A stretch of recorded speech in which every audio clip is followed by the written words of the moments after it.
Bonjour et bienvenue à tous dans un nouveau rendez-vous d'actualité. Ses admirateurs et admiratrices ont eu très peur. Il y a quelques mois, le chanteur Dave chute à son domicile dans la capitale. Un terrible accident car le monument de la chanson frôle lui-même la mort et reste quelques jours dans le coma. Désormais en partie remis, l'artiste passe ses vacances estivales dans son appartement non loin d'Avignon, dans le sud-est de la France.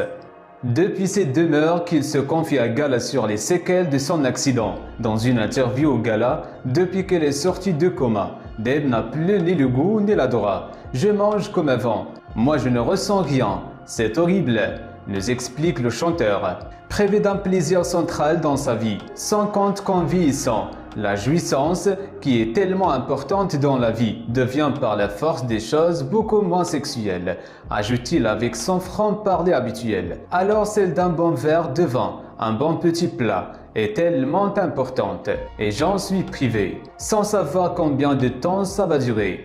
Le chanteur nous confie également avoir perdu 6 kilos et avoir encore des problèmes d'équilibre, ce qui ne l'a pas empêché de remonter sur scène. « Je ne pourrais pas vivre sans », confie l'artiste. Quant à la jouissance de la bonne bouffe et de bon vin, ce n'est pas perdu pour Dave. Lors des dernières IRM, le professeur qui s'occupe de moi m'a indiqué les deux endroits de mon cerveau responsables du cou et de l'odorat. Un des deux a rendu l'âme à cause de la chute et l'en reste un, nous explique-t-il. Mon seul espoir, c'est que dès le début, quand j'ai découvert que je n'avais plus ni le goût ni l'odorat, j'ai quand même conservé la sensation du sucré et du salé. Donc il y a quelque chose dans le cerveau qui marche encore. Souhaitons-lui que le reste lui revient vite.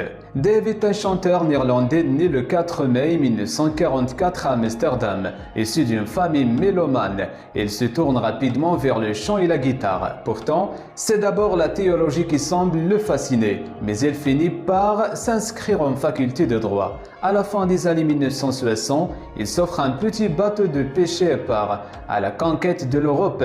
Au bout de 3 années particulièrement heureuses, Dave croise Eddie Barclay, le célèbre producteur qui lui donne la chance de se faire connaître en tant que chanteur. C'est la fin de ce rendez-vous.